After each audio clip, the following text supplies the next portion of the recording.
Selamat datang di Kita Film. Video kali ini adalah alur cerita film Indonesia tahun 2025 yang berjudul Dendam Malam Kelam. Sebuah film thriller yang dibintangi oleh Arya Saloka, Ron Palarai, Davina Karamoy, dan juga artis-artis lainnya. Cerita dimulai oleh seorang penyidik kepolisian yang bernama Arya. Malam itu Arya mendapat laporan telah terjadi pencurian di pusat laboratorium forensik. Di sana dia lalu bertemu dengan dua petugas kepolisian yaitu Leo dan Julie. Julie menjelaskan bahwa satpam yang bertugas saat itu bernama Alim dan dia baru 3 minggu ditugaskan di situ. Kepala security berkata sebelum kejadian Alim sempat menelponnya untuk meminta bantuan. Saat itu Alim seperti orang ketakutan tapi dia diserang sebelum sempat menjelaskan. Mendengar itu Arya heran karena mereka hanya menugaskan satu orang untuk menjaga lab forensik yang sangat penting.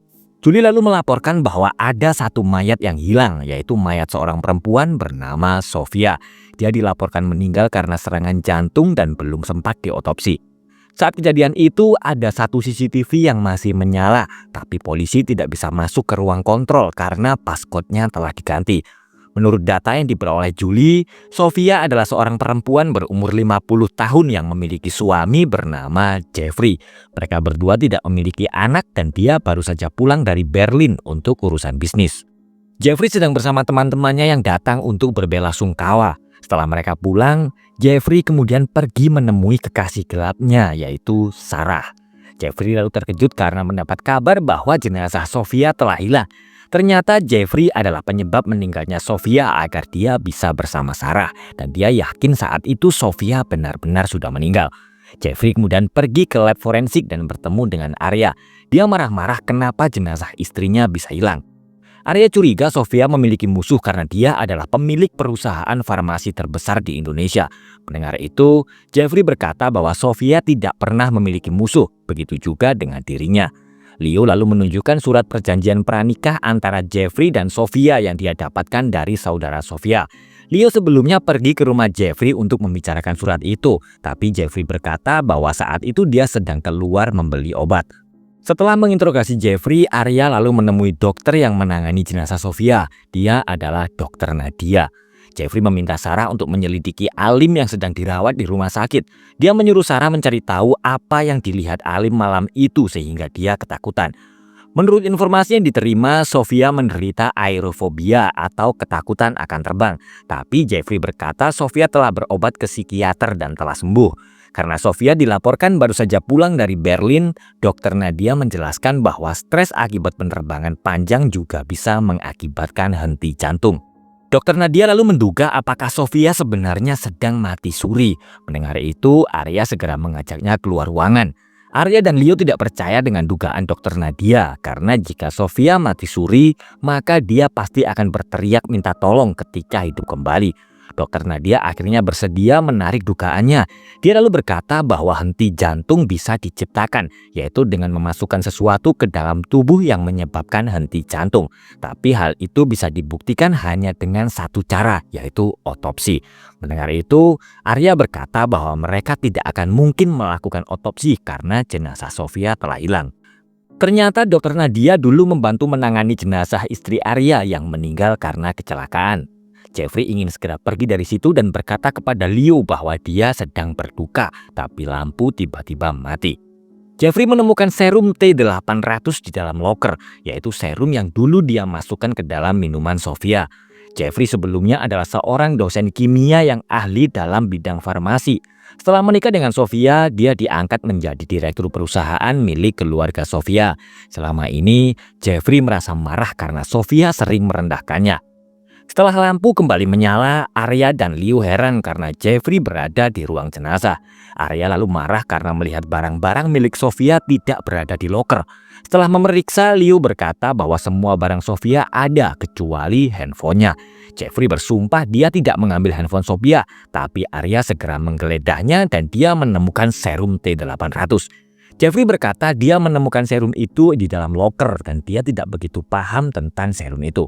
Saat sedang di toilet, Jeffrey heran karena menemukan sebuah undangan pesta makan malam. Dan ternyata undangan itu adalah undangan yang dulu pernah diberikan Sofia. Dan di balik undangan itu ada tulisan, "Setiap ku pejam mata, yang kulihat hanya kamu." Meskipun Sofia sering marah-marah, tapi dia sangat mencintai Jeffrey. Jeffrey yang ketakutan segera merobek undangan itu dan membuangnya ke kloset, tapi kloset itu ternyata rusak. Jeffrey kemudian panik karena Leo datang. Karena takut ketahuan, Jeffrey terpaksa menelan robekan kertas yang telah dibuangnya ke kloset. Kepolisian akhirnya berhasil masuk ke dalam ruang kontrol dan Arya menemukan pencuri itu kemungkinan masuk melalui lubang angin untuk mematikan CCTV. Pencuri itu juga mengganti waktu yang ada di ruangan kontrol. Dia mengubah waktu menjadi tanggal 10 Januari 2024 atau mundur 8 bulan. Dan pencuri itu juga merubah passcode dengan angka 100124. Jeffrey merasa heran karena angka itu ternyata adalah passcode pintu ruangan labnya. Mereka bertiga lalu menuju ke lift barang, yaitu akses terdekat menuju ke ruang jenazah. Arya berkata bahwa timnya telah menemukan jejak kaki pelaku di belakang gedung. Arya lalu bertanya berapa nomor sepatu Jeffrey, tapi lift tiba-tiba macet. Ternyata ada nyala api yang mengaktifkan alarm kebakaran. Saat semuanya sedang menuju ke lobi, Jeffrey menyelinap untuk menelpon Sarah. Jeffrey memberitahu bahwa pelaku mengganti waktu menjadi tanggal pertama kali mereka bertemu, yaitu 10 Januari 2024. Jeffrey lalu ketakutan karena dia seperti melihat Sofia dan tulisan yang ada di balik undangan itu ternyata adalah isi chat yang pernah dikirimkan oleh Sarah kepada Jeffrey. Sarah menyuruh Jeffrey segera pergi dari situ, tapi Jeffrey segera menutup telepon karena Arya tiba-tiba datang. Arya yang curiga lalu memeriksa handphone Jeffrey, tapi dia telah menghapus semua riwayat teleponnya. Julie membawa puntung rokok yang ditemukan di toilet sehingga menyebabkan kebakaran. Karena air membasahi semua lantai ruangan, maka tim forensik akan kesulitan mencari jejaknya. Julie lalu melaporkan bahwa serum T800 ternyata adalah sejenis racun yang mengakibatkan henti jantung.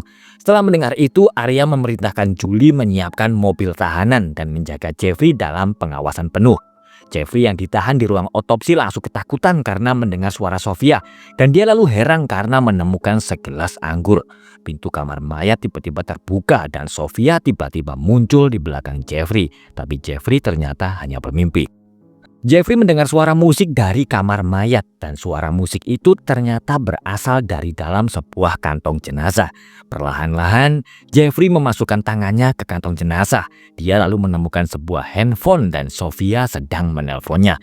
Jenazah itu ternyata adalah Dani Agustinus, pria yang dulu pernah menemui Sofia. Saat itu Sofia berkata bahwa Dani adalah seorang psikiater.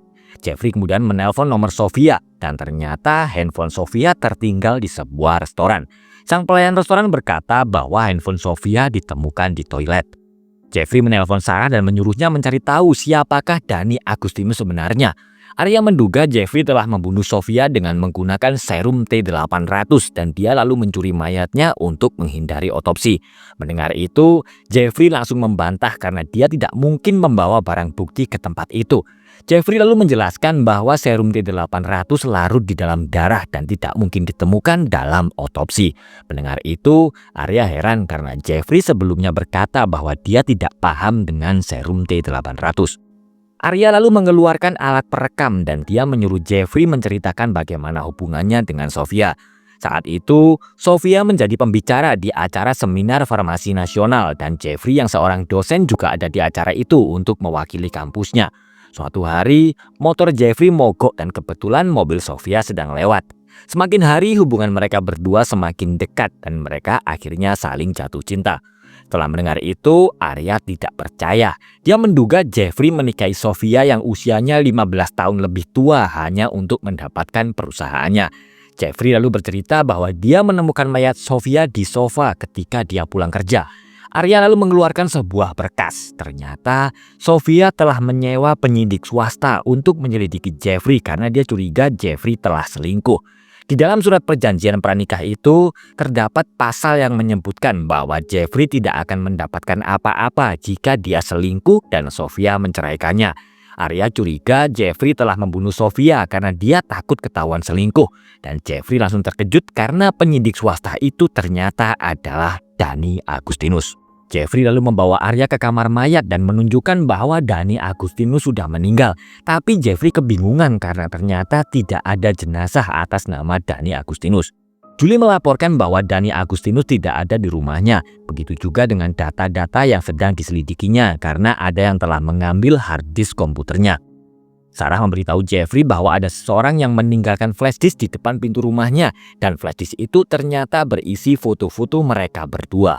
Selain foto, di flash disk itu juga ada rekaman suara Jeffrey yang sedang merencanakan kematian Sofia. Jeffrey segera menyuruh Sarah pergi karena merasa dia sedang dalam bahaya, tapi sebuah mobil tiba-tiba menabraknya.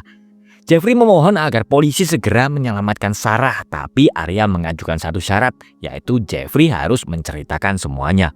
Meskipun sudah menjadi seorang direktur, tapi Jeffrey saat itu masih mengajar di kampusnya.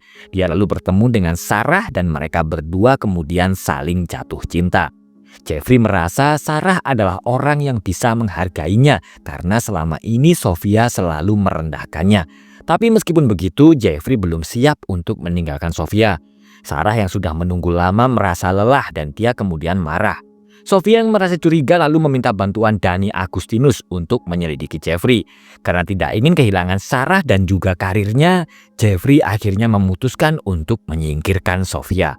Karena saat itu Jeffrey tidak melihat langsung Sofia meminum minumannya, Arya dan Jeffrey menduga bahwa Sofia mungkin telah menukar gelasnya. Dan setelah itu dia bisa menelan obat-obatan yang bisa membuat mati suri. Julie melaporkan mereka telah menemukan blueprint gedung pusat laboratorium forensik lengkap dengan jalur keluar masuk alternatif. Julie dan timnya menemukan sekop dan sepatu di bagasi mobil dan mereka juga menemukan pakaian hitam di tumpukan baju kotor. Salah satu petugas kemudian melaporkan bahwa Satpam Alim sudah sadar dan menceritakan semuanya. Malam itu, Alim yang sedang berjaga sendirian melihat mayat Sofia di lift. Dia lalu ketakutan dan segera menghubungi kepala security. Tapi seseorang berpakaian hitam tiba-tiba menyerangnya. Arya kembali masuk dalam ruangan dan ternyata barang-barang itu ditemukan di rumah Jeffrey. Mendengar itu, Jeffrey membantah bahwa dia tidak pernah memiliki barang-barang itu. Jeffrey yakin Sofia sebenarnya masih hidup.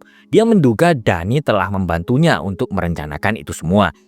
Arya dan anggota kepolisian segera bergerak menuju ke hutan. Sementara itu, Julie menemukan keanehan di alamat Sarah yang diberikan oleh Jeffrey karena apartemen itu sepertinya sudah lama tidak dihuni. Leo lalu melaporkan bahwa mereka telah menemukan mayat Sofia di tengah hutan. Jeffrey semakin bingung setelah melihat mayat Sofia dan alamat apartemen Sarah ternyata kosong dan para tetangga juga tidak ada yang mengenal Sarah. Arya berkata Jeffrey hanya mengarang cerita dengan menciptakan tokoh yang tidak pernah ada. Jeffrey menyerang Arya dan berusaha kabur, tapi dia tiba-tiba tidak bisa bergerak. Arya lalu bercerita bahwa istrinya sebenarnya bukanlah mati karena kecelakaan, tapi dibunuh. Saat itu mobil yang menabrak mereka pergi begitu saja di saat istrinya sedang membutuhkan pertolongan dan pengemudi mobil itu ternyata adalah Jeffrey dan Sofia. Jeffrey lalu terkejut karena Sarah sebenarnya adalah putri Arya yang bernama Lydia. Mereka berdua merencanakan itu untuk membalas dendam kepada Jeffrey dan Sofia. Orang yang telah mencuri mayat Sofia ternyata adalah Arya dan dia juga yang memberi label nama mayat Dani Agustinus. Setelah meninggalkan barang-barang di rumah Jeffrey, Sarah atau Lydia kemudian menaruh handphone Sofia di toilet restoran. Lydia juga berpura-pura ada orang yang menabraknya untuk membuat Jeffrey panik. Karena mereka berdua berjanji tidak ada rahasia satu sama lain, Lydia berhasil membuat Jeffrey mengaku bahwa dia pernah menabrak mobil yang berisi 3 orang. Saat itu Jeffrey sebenarnya ingin menolong mereka, tapi Sofia melarangnya. Sebelum ke pusat laboratorium forensik, Lydia ternyata diam-diam telah memasukkan serum T800 ke minuman Jeffrey. Serum itu bisa menghentikan jantung dalam waktu 8 jam dan menimbulkan efek halusinasi bagi pemakainya. Dia akan merasa panik dan ketakutan sebelum akhirnya meninggal.